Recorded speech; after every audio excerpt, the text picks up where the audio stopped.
Ser podcast. Nos vamos a ir a Francia. Además de Antón Meana, saludo por aquí al corresponsal de la cadena SER del diario AS en Francia, en París, Andrés Onrubia, que está hoy aquí presente en Gran Vía 32. Hola, Andrés. ¿Qué tal, Manu? Debe ser un día importante. Si tú te has venido aquí, sí, algo importante está tuve pasando. Una premonición de que iba a ser un día importante hoy, una entrevista importante. Si Onrubia se ha salido de París a Madrid, va a estar aquí de cuerpo presente en el larguero, es que algo importante va a pasar. ¿Todo bien por París? Sí, como siempre. ¿No? Más tranquilo ahora. Muy bien. Y saludo a Axel Torres, que se incorpora también por ahí. Hola, Axel. Buenas noches. Buenas noches, ¿qué tal? Muy bien, bienvenido al larguero también. Ahora también contaremos por qué está aquí Axel Torres, que tiene que ver bastante, creo yo, con nuestro próximo invitado, Antón Meana. Es que si me dejas que lo cuente, por favor, compartirlo con los oyentes. Cuando Axel Torres trabajaba en Radio Marca, hizo mítico un programa que se llamaba Marcador Internacional. Mucho, lo escuchaba yo mucho. Lo escuchaba mucha gente del fútbol, mañana, correcto. Mediodía, tal, no se narraba el fútbol internacional en las radios generalistas como la cadena SER. Había otros horarios, otro tipo de carrusel distinto, que no empezaba a las 2 de la tarde porque el fútbol no empezaba a esa hora, y Axel encontró una ventana para retransmitir fútbol internacional por radio en España. Y aparte de narrar partidos de la Bundesliga, de la Premier, del Calcio, había secciones. Y una de ellas era un café con Pablo Longoria. Pablo Longoria era un asturiano que empezaba a meterse en el mundo del fútbol, un experto en ligas extranjeras, en encontrar jugadores que nadie conocía. O sea, un Axel Torres. Un Axel Torres en potencia, que veía con parabólicas partidos de fútbol y que ya trabajaba en diversos clubes, estaba a punto de trabajar ya en el Recreativo de Huelva, y antes de convertirse en lo que es hoy, el presidente del Olympique de Marsella, el club más importante de Francia, el único que tiene una Champions, pues tenía una sección, un café con Pablo Longoria. Ahí nos conocimos, hicimos amistad, hemos llegado a ser compañeros de piso, y ahora, después de haber sido director deportivo del Valencia, de la Juventus, es el presidente del Olympique de Marsella. Y nos está escuchando en directo a esta hora de la noche, a 8 minutos de la 1 de la madrugada. Presidente del Olympique de Marsella, buenas noches.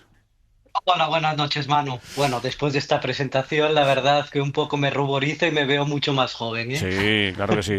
Fíjate qué descubrimiento hizo Axel Torres ahí, ¿eh? No sabíamos que un comentarista del programa de Axel Torres, entonces en Radio Marca, llegaría a ser presidente del Olympique de Marsella. Seguramente tú tampoco lo esperabas, ¿no?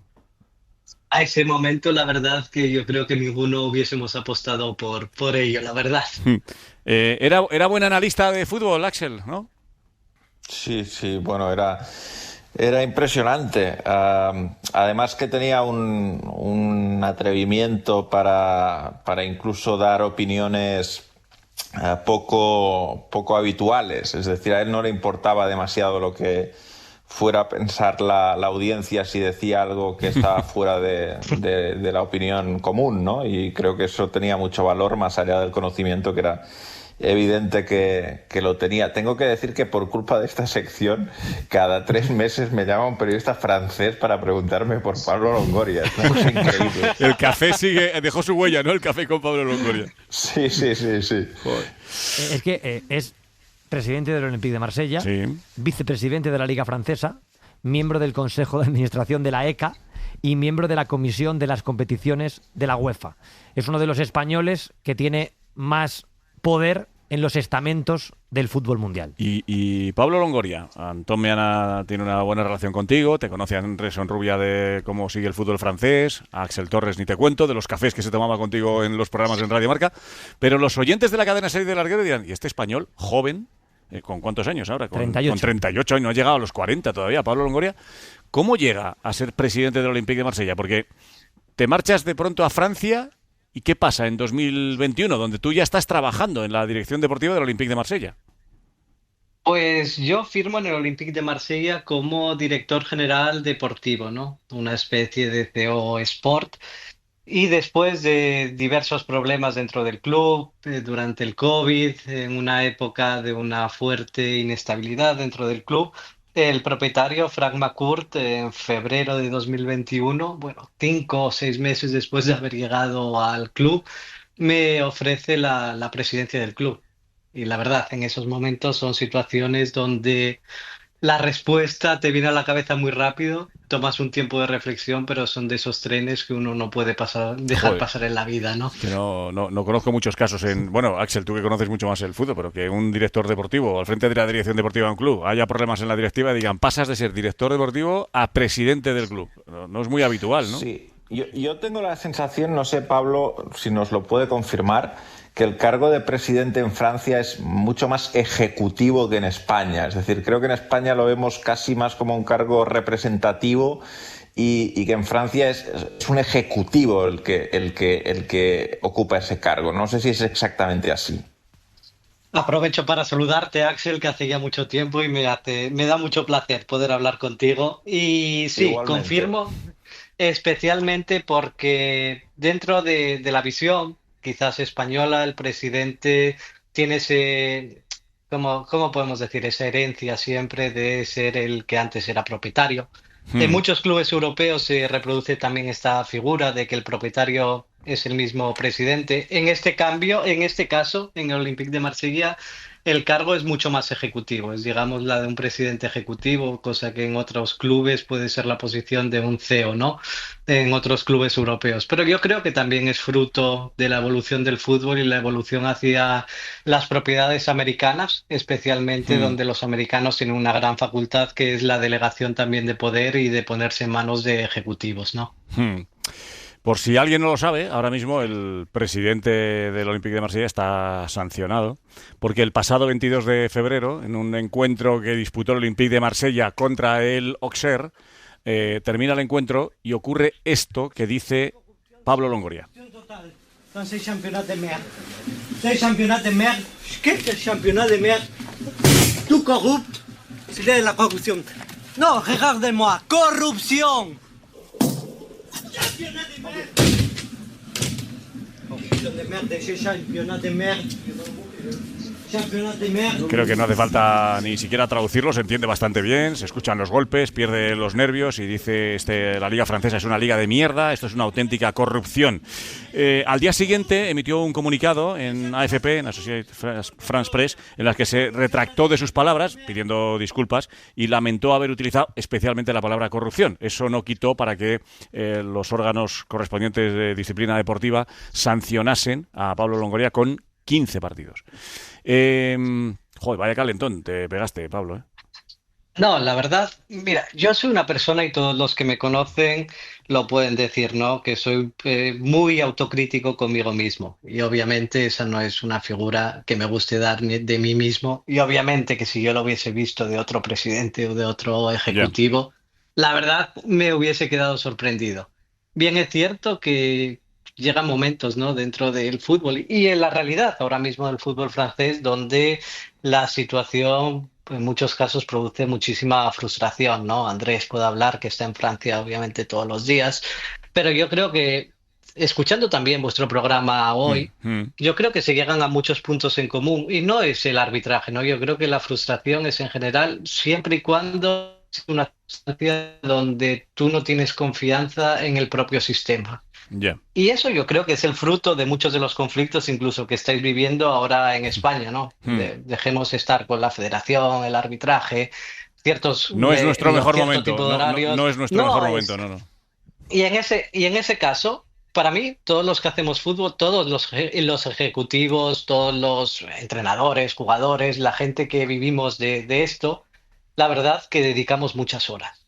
Dedicamos muchísimas horas e incluso damos nuestra vida por ello, ¿no? Mm. Sacrificamos muchísimas cosas, yo el primero. Pero en esos casos, cuando hay ciertas cosas que todo tu trabajo depende de factores externos, tú tienes que tener una plena confianza. Y yo creo que esa confianza en muchos países, en Francia, por ejemplo, en ciertos casos en España, yo creo que es menos. Yo creo que eso es lo que se reflejaba en esa noche de Ya. Auxerre, ¿no? Esa Mm. pérdida de confianza. Claro, es verdad que el calentón es muy gordo, ya lo hemos oído, y de ahí la sanción, pero ya con la frialdad, y además te agradezco que estés esta noche aquí en el larguero, porque creo que es tu primera entrevista y tus primeras declaraciones después de lo que pasó, Sí. y no solo en España, sino incluso en Francia, donde sé que nos consta, están muy atentos a lo que digas, pero más allá del calentón, y ahora que han pasado ya unos cuantos días y unas cuantas semanas, ¿no crees en el sistema arbitral en Francia? No, no es una cuestión arbitral. Y te pongo un ejemplo que es muy claro, ¿no? Y yo creo que puede resumir todo sin entrar en muchos de los Sí. detalles. Esa misma semana, nosotros habíamos enviado una carta. Mira, escuchando vuestro programa, Sí, ¿no? sí. No pedíamos una recusación del árbitro en la designación, sino que no se había hecho con inteligencia emocional porque ese árbitro había tenido un problema con mi director deportivo solo semanas antes, ¿no? Y que había Sí. causado una gran polémica. Y al mismo tiempo se descubrió en Francia que uno de los operadores del VAR Mm. era aficionado del Paris Saint-Germain y que era completamente, y había mostrado diferentes comentarios en redes sociales anti-Olympique de Marsella, incluso Joder, diciendo que había que bajar al Olympique de Marsella a segunda división. joder. En ese caso, Oh, nosotros pedimos de decir, oye, un poco de claridad, ¿no? Un poco de claridad y explicarnos esta situación. Y yo no me siento confortable como presidente de club mm, de saber que una persona, aunque tenga un 0,001% de incidencia sobre mi resultado, hagamos claridad. ¿Sabéis cuál ha sido la respuesta? Cambiar el ángulo de la cámara del VAR. mm. Lo cual, la frustración que eso te provoca es inmensa. Entonces, cuando las cosas no son claras, lo mejor, y eso es lo que yo creo que siempre tiene que tener el fútbol, ¿no? Es sentido común, ¿no? ¿Por qué ganarse problemas? Ya. Mm. Honrubia, ¿cómo ha caído el asunto Longoria en Francia? Bueno, pues yo creo que cuando hace estas declaraciones hubo una especie de shock mediático, ¿no? Porque nadie esperaba que Longoria, pues un presidente de un equipo tan importante como el Marsella, profiriera esas declaraciones. Pero creo que también en Francia concretamente hay una especie de... No solo hacia los españoles, sino a dirigentes extranjeros como que piensan que son como extraños, ¿no? Y creo que a Longoria, pues... creo que me consta que está intentando cambiar a nivel interno la liga francesa, lo acaba de mencionar con el tema Sí. arbitral, y creo que haya un presidente que les abra los ojos a los franceses, que venga de fuera y que les intente cambiar un sistema que ya está caduco, pues creo que eso también influye a la hora de aplicar sanciones, porque por ejemplo al entrenador del Lyon, que no es francés, que es portugués, le aplicaron una sanción para mí exageradísima de hasta el mes de noviembre por encararse con el árbitro, pero para mí era muy severa, ¿no? Mm. Te quieren preguntar Antón Meana y Axel Torres y tenemos que charlar con Pablo Longoria, pero como nos queda un minutito para la pausa, la hacemos y seguimos hablando de más cuestiones con el presidente del Olympique de Marsella aquí en el Larguero. Venga. El Larguero, con Manu Carreño. Y con el español Pablo Longoria, en directo en el Larguero, el presidente del Olympique de Marsella, al que le quieren preguntar Axel Torres, Andrés Honrubia y Antón Meana. Que va segundo, el Marsella, en la Liga Francesa. Una buena temporada, una media casi de 2 puntos por partido. Quería preguntarte, Pablo, ¿qué importancia le das a cómo va el equipo, a la estructura futbolera que has creado? Con Benatia, con Ravanelli, con un entrenador de autor como De Chervi. No sé qué papel crees que tiene esa estructura futbolera en lo bien que va el equipo en el campo este año. Hombre, la verdad para nosotros estar segundos en estos momentos de la temporada obviamente es estar dentro de los objetivos, ¿no? Y que nosotros queremos acabar la temporada clasificando a Champions. Nos quedan 8 finales donde espero y estoy convencido de que el equipo va a responder, más que nada porque creo que tenemos un buen equipo. Y sobre todo, para nosotros esta temporada era clave, ¿no? Después de venir de una decepción de la temporada pasada, más allá del oasis que pudo haber sido una semifinal en Europa League, empezar un ciclo de 3 años con un entrenador fuerte era nuestro objetivo, ¿no? Y yo creo que Roberto De Zerbi en el mercado era un entrenador que para nosotros era un sueño. La verdad, es un entrenador con un nivel futbolístico en el campo muy alto. Yo me he visto sorprendido de lo rápido que el equipo ha asimilado sus ideas, lo cual te habla también de su nivel. Es un tipo de fútbol muy atractivo y desde luego que es muy importante rodearse de buenos profesionales alrededor, ¿no? Toda la parte deportiva que está liderada por Mehdi Benatia, que es un director deportivo en su primera experiencia, pero de un nivel extraordinario. Va a hacer cosas muy importantes en el fútbol. Y obviamente la parte institucional, poder apoyarme en un antiguo jugador con el que comparto también un pasado en común en la Juventus y que me da buenos consejos a nivel institucional y también de la experiencia de lo que significa jugar en Marsella, para mí es fundamental, como Ravanelli, ¿no? Sí, Pablo, ¿qué tal? Bueno, quería preguntarte, poco también mirando a corto plazo, si hay posibilidad en verano de fichar a Paul Pogba. Toma ya. Toma ya. Esa es la pregunta Toma que ya, toda sí, Francia así, se sin anestesia. está refiriendo, ¿no? Nosotros, a decir la verdad, ¿no? Y hablé sobre este tema.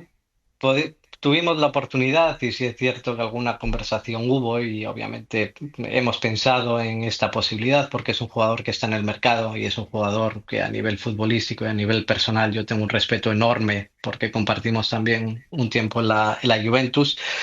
La verdad, no hemos decidido hacerlo durante esta temporada, especialmente porque creíamos que obviamente ese tiempo de recuperación podía alterar muchos de los equilibrios que podía tener creados ya el equipo y también aumentar quizás el nivel de expectación con un jugador que no te puede dar rendimiento en el campo por la sanción que ya ha pasado hace varias semanas. Yo lo consideraba también y todo mi equipo de trabajo contraproductivo, ¿no? De cara al futuro, obviamente nosotros ahora nos concentramos en el final de temporada y en tratar también, quizás en 15 días, en 3 semanas, de tener una visión mucho más clara de la planificación, pero obviamente que es un jugador de un nivel futbolístico y tanto a nivel humano importante que obviamente un nombre así en el mercado siempre es valorable, ¿no?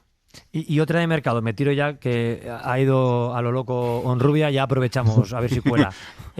Desconozco si hubo algún tipo de contacto con Laporte, porque aquí le preguntamos a Aymeric Laporte por la posibilidad de fichar por el Real Madrid y había dificultades por lo difícil que es sacar a un futbolista de Arabia. Desconozco si fue una opción y si crees que es difícil sacar a Laporte de Arabia con lo que gana en Arabia. Es una buena conversación y buena pregunta para todos los jugadores en Arabia, ¿no? Yo creo que el fútbol ahora mismo en Arabia Saudí ha puesto a muchos jugadores fuera de mercado, especialmente en una cuestión de salarios. También con el precio que se ha pagado por muchos jugadores y también es cierto que hablar del mercado en Arabia Saudí no es racional, ¿no? Porque al fin y al cabo vemos ciertas operaciones que se pagan traspasos muy caros y luego jugadores que inmediatamente salen a un precio muy bajo, incluso gratuito. En nuestro caso con Luis Felipe, ¿no? Que estuvo antes en el Betis. En ese caso con Laporte, la verdad, un jugador francés internacional, algún pensamiento tengo que reconocer, ¿no? Que ese mercado de invierno hubo, pero también con una gran dificultad, obviamente por la situación de muchos de los jugadores en el mercado saudí y por la dificultad también para realizar este tipo de operaciones, ¿no? Axel, tómate un café, si quieres, con Pablo Longoria. Bueno, le quiero hacer una pregunta más estructural sobre el fútbol francés. No sé si en Francia existe la preocupación de tener un campeonato que todos los años sabemos quién lo va a ganar, a pesar de los esfuerzos que hacéis los competidores, pero lógicamente tienen ellos una superioridad económica muy grande, el Paris Saint-Germain. No sé si se percibe que esto es un problema de cara a que sea atractiva la liga, y es un problema que se va retroalimentando cada vez más, porque ganan todos los años la liga, van todos los años a Champions. La Champions cada vez da más dinero y es dinero que ellos ganan y que los que no van todos los años no ganan. Ahora hay Mundial de Clubes, ellos van y no va ningún otro francés. Bueno, no sé cómo... Bueno, sí que va otro francés, pero me refiero... No sé cómo ves ese... No siempre es el mismo, me refiero, el otro francés que vaya. No sé cómo ves este problema. Hombre, es el problema actual de la industria también del fútbol y entraré dentro del caso francés, ¿no? Porque al fin y al cabo la diferencia entre jugar Champions y de jugar este Mundial de Clubes, del cual hoy se ha conocido la repartición económica, ¿no? Que por ganar la final, la verdad que es un pastón, vamos a hablarlo así. Digamos que en este caso sí aumentan mucho las diferencias competitivas entre los equipos y sí está creando una élite europea, lo cual puede ser incluso problemático para un fútbol mucho más democrático, entre comillas, ¿no? En el caso francés y de cuánto afecta un poco la visibilidad del campeonato, para mí influye sí, obviamente, porque en el momento en el que tienes un dominador, pero no es un elemento puramente prioritario, ¿no? En Alemania el Bayern, ¿cuántas ligas ganas? Y todo el mundo estábamos contentos del Leverkusen haber ganado, también por el número de españoles el año pasado. Pero bien es cierto que obviamente el Paris Saint-Germain, todos conocemos el músculo económico que ellos tienen, hacen difícil la competitividad, pero también hace estimulante, ¿no? Para el resto de competidores como nosotros, a través de un proyecto y a través de una idea, intentar ser competitivos y, por qué no, a través de la estabilidad y a través de crear un proyecto, tratar de luchar, ¿no? En este caso, para mí, esa diferencia que se realiza, para mí es uno de los grandes retos que tiene ahora mismo el mundo del fútbol a nivel europeo, ¿no? Establecer un sistema de control económico donde todo el mundo pueda partir con las mismas posibilidades. No lo digo solo por un Paris Saint-Germain, no lo Ya. digo en general, por estas desigualdades del sistema y de tratar de que todos jueguen con las mismas armas a nivel económico, ¿no? Pero tú ves realizable a medio plazo poder quitarle una liga al Paris Saint-Germain como Olympique de Marsella. No, a ver, vamos a ver, decir eso es ambicioso, sí, soy una persona ambiciosa y yo creo que a ello llegas a través siempre de proyectos, pero yo es lo que siempre digo en todas las entrevistas y lo digo siempre en todos los canales de comunicación, ¿no? Desde que Qatar llegó a Paris Saint-Germain, ha ganado la Liga el Montpellier, la ha ganado el Mónaco y la ha ganado el Lille, ¿no? Lo cual te demuestra que es posible. Obviamente tú lo que tienes que estar es siempre preparado para el año donde ellos sean menos competitivos. La verdad, este año están haciendo una temporada extraordinaria. Yo creo que los números están ahí, el fútbol también está ahí. Pero es estar preparado cuando llegue tu momento, estar preparado. Ya. Y eso se genera a través de tener un proyecto y estabilidad, yo creo. Pablo, ¿lo más difícil de gestionar un club en Francia es la relación del club con los ultras? Es particular y es diferente a España y es diferente a Italia. Obviamente no hablamos con Inglaterra, Ya. que la legislación es diferente. Yo creo que en Francia, antes que nada, hay que empezar entendiendo un poco la aproximación política que se tiene a este asunto, ¿no? Especialmente porque los grupos de aficionados organizados, que se llaman Asociación de Supporters, Sí. forman parte de asociaciones y de colectividades y que hacen mucho por la vida social de las ciudades. Entonces, no es un fenómeno solo ultra. Sí que hay grupos ultras, obviamente con antiguos códigos, pero la mayoría se ven englobados en Ya. una realidad que es diferente a la de otros O sea, países. esos grupos ultras más radicales están englobados dentro de asociaciones.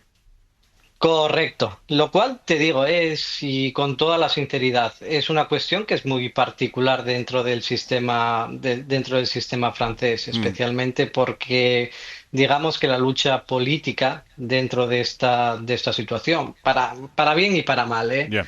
En ese sentido, digo que es una aproximación muy diferente a la que, por ejemplo, hay en España y en Italia, y es difícil analizar el conflicto con una mentalidad puramente Es que, española. fíjate, porque habrá mucha gente escuchándote y vamos, no creo que aquí estemos para sacar pecho de nada, porque aquí ya vemos que también tenemos problemas y que no terminamos de erradicar los problemas con determinados grupos radicales, ultras, o llamémoslo como queramos. Pero claro, ¿hasta qué punto podemos imaginar que, por eso nos llama más la atención todavía, pues por no conocer exactamente, tú que lo estás viviendo ahí en primera persona en Francia, pero en septiembre de hace 2 años, septiembre del 23, te reúnes junto con directivos del Olympique de Marsella con ultras del Olympique de Marsella. Como consecuencia de aquellas reuniones sale Marcelino García Toral del club y tú hiciste luego unas declaraciones diciendo que hay cosas que no se pueden tolerar. ¿Hasta qué punto, por mucho que estén disfrazados de asociaciones, llega el poder de estos grupos ultras que, más allá de lo que hacen en la grada, pueden también llegar a manejar hasta cierto punto, no sé cuál es tu opinión, las decisiones decisivas de un club tan importante como el Olympique de Marsella? No, en ese caso no estoy para nada de acuerdo, ¿no? Porque si yo no fuese libre en mis decisiones, en ese momento yo no pintaría nada como presidente y no estoy por el ego ni por mucho menos, ¿no? La libertad en la vida es una de las cosas, la más importante, ¿no? Y en ese sentido, mira, si volvemos hasta septiembre de hace una temporada, Sí. en ese caso, yo creo que es un fruto incluso de los propios sistemas, incluso de aficionados en muchos países, ¿no? Y no es solo exclusivamente en Francia, sino que es una guerra interna en un club, cómo utilizar a los aficionados para aumentar el nivel de tensión y buscar objetivos que son muy individuales y no los objetivos colectivos. Al final, esa situación a mí me ha hecho mucho reflexionar, obviamente sobre los límites que quiero establecer en mi vida y la libertad que yo pueda tener de acción. Yo soy una persona siempre con valores muy firmes y muy determinados, pero al fin y al cabo te hace ver también de cómo se puede instrumentalizar por intereses individuales un club de fútbol, y eso forma parte también de guerras internas que pasan en todos los países, ¿no? Pero, no, o sea, te oigo hablar con mucha naturalidad, con mucha normalidad, porque entiendo que es un problema que tenéis asumido. Pero ¿crees que habría que cambiar, habría que hacer algo, habría que erradicar a los ultras, por mucho que formen parte de la sociedad, de la cultura, de los clubes, de las asociaciones? Pero vemos imágenes que son realmente impropias de cualquier evento deportivo. No sé si el acabar asumiendo eso, no sé si es bueno, no lo sé. No, bueno, no sí es, lo sé, no sí es, lo sé, no lo es. Pero para mí no es asumir, ¿no? Es establecer, y yo siempre lo dije, ¿no? La disolución de un grupo ultra es una situación positiva. Yo he trabajado 9 años en Italia, ¿no? Que es el país donde Sí. la mentalidad ultra está más, como digamos, ha nacido allí el movimiento ultra. Y es una cosa que está normalizada y que forma parte incluso del fútbol.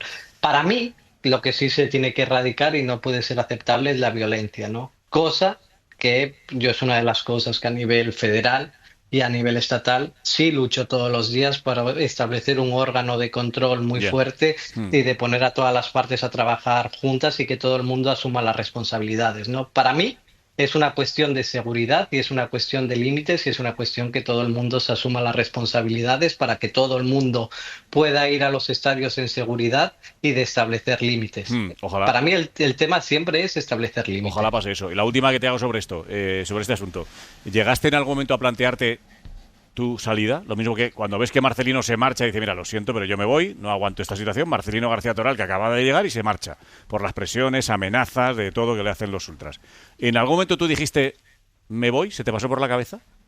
No, desde luego. Yo incluso fue una semana muy complicada donde yo di un paso a un lado para analizar la situación y fueron dos aspectos, ¿no? Una, la relación con el propietario y la confianza del propietario, que para mí era una de las cosas más importantes. Y la segunda, obviamente, en el momento en el que eres presidente de un club, tú tienes una responsabilidad. Cuando eres presidente es como un regalo que te hace del primer al último aficionado, que es, te doy un regalo con mi pasión y tú la tienes que gestionar. Yo es el modo en el que veo el fútbol y tú tienes que tener una serie de responsabilidades que van mucho más allá de tu persona. Y la última por mi parte, no sé hasta qué punto piensa Pablo Longoria si está herido el fútbol francés, tocado, herido de muerte, se está desangrando, está tranquilo, después de que, claro, se ha ido Messi, se ha ido Neymar, se ha ido tantas estrellas, y el último gran futbolista y estandarte que podría sostener el poder económico, el poder mediático de la Liga Francesa, Mbappé, que ha acabado viniendo a España, al Real Madrid, después de problemas con los derechos de televisión con DAZN, antes con Mediapro, devaluándose la Liga. ¿Crees que es una situación preocupante la de la Liga Francesa, que puede convertirse de haber sido un gran escaparate a ser casi invisible? Para mí es una realidad que si analizamos el nombre de los futbolistas, sí puedo tener ese tipo de análisis, ¿no? Pero bien es cierto que el nivel competitivo del fútbol francés, a pesar de haber perdido todos los nombres que dices, se ha aumentado. Ahí están los resultados en el fútbol europeo. Yo creo que el nivel competitivo de la liga es muy alto y eso nos sorprende a todos los extranjeros que vamos a trabajar a Francia. Los estadios son mucho mejores que países como en Italia o en muchos casos en España. La calidad de los estadios es inmensa. El fútbol es un fútbol muy atractivo, bajo mi punto de vista, donde los partidos son muy abiertos y son muy interesantes. No lo comparto, sobre todo porque creo que el nivel competitivo es muy alto, pero creo que el gran problema del fútbol francés es su comercialización y la falta de orden que tiene en estos momentos. ¿Por qué tiene una falta de orden el fútbol francés en estos momentos? Creo que el fútbol francés se encuentra ante la situación cuando la Liga fue heredada por Javier Tebas o se creó la Premier League. El modelo necesita muchos cambios y yo creo que es el momento de hacerlo porque el fútbol francés debería tener una visibilidad comercial muchísimo más alta que la que tiene a día de hoy. Pues qué gusto tener al presidente del Olympique de Marsella, que pasó de tomarse café con Axel Torres. ¿Era esta sintonía, podía ser? ¿Era esta la que ponías, Axel? Sí. Era esta. Esto es lo que ponías para tomarte un café con Pablo Longoria, ¿no? Creo que alguna vez fui infiel. Oye, Pablo, ¿sería un buen presidente de club Axel Torres? Hombre, Axel podría hacer lo que él quisiera con la inteligencia que tiene, ¿no? Entonces, todo lo que él se ha propuesto, normalmente lo ha hecho. Lo único que él se ha decidido más por la vida periodística que por la vida de un club. Sí. ¿Quién te iba a decir, Axel, que iba a llegar a presidente? Pablo Longoria, ¿no? Seguro que tú tampoco decías, no, es un buen comentarista, que te llamó la atención por lo que fuese, por su conocimiento futbolístico, evidentemente, pero fíjate, ¿no? Bueno, yo creo que te habrás dado cuenta hablando con él también de la capacidad que tiene intelectual, ¿no? O sea, espectacular.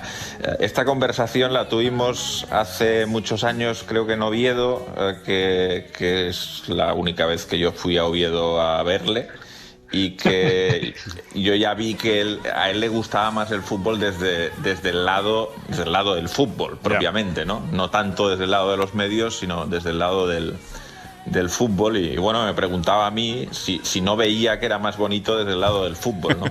Y bueno, de momento sigo en el de los medios. Sí, señor. Pues nada, Antón, la vida de un español que no tiene 40 años y que ahí está al frente del Olympique de Marsella. Y que sigue siendo el mismo. Sí. No ha cambiado nada.